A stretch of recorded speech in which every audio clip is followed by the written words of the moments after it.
സമരനായകൻ പുഷ്പന് വിട നൽകി ജന്മനാട്. സംസ്കാരം മേനപ്ര വീട്ടുവളപ്പിൽ നടന്നു. അന്തിമർപ്പിച്ച് ആയിരുന്നു.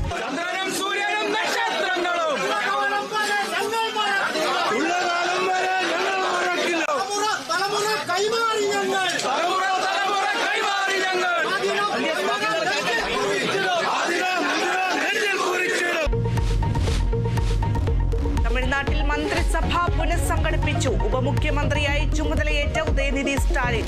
ആസൂത്രണം, വികസനം എന്നീ വകുപ്പുകൾ കൂടി നൽകി 4 മന്ത്രിമാരും സത്യപ്രതിജ്ഞ ചെയ്തു.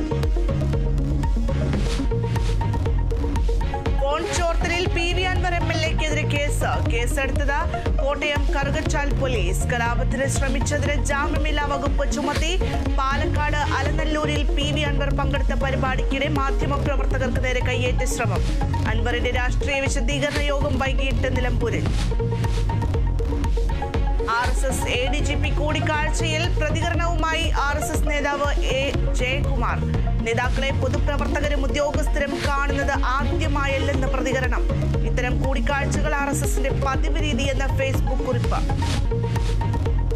പ്രത്യേക അന്വേഷണ സംഘത്തിനെതിരെ പരാതിയുമായി സിദ്ദീഖിന്റെ മകൻ. സുഹൃത്തുക്കളെ കസ്റ്റഡിയിലെടുത്ത് ഭീഷണിപ്പെടുത്തിയെന്ന് പരാതി. ബലാത്സംഗ കേസിൽ നടൻ സിദ്ദീഖിന്റെ ജാമ്യാപേക്ഷ നാളെ സുപ്രീം കോടതിയിൽ. പ്രോസിക്യൂഷൻ അഭിഭാഷകരുമായി കൂടിക്കാഴ്ച നടത്തി ക്രൈംബ്രാഞ്ച് SP മെറിൻ ജോസഫ്.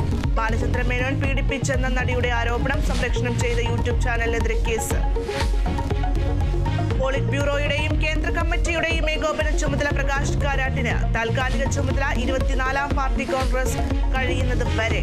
തീരുമാനം CPIM കേന്ദ്ര കമ്മിറ്റി യോഗത്തിൽ.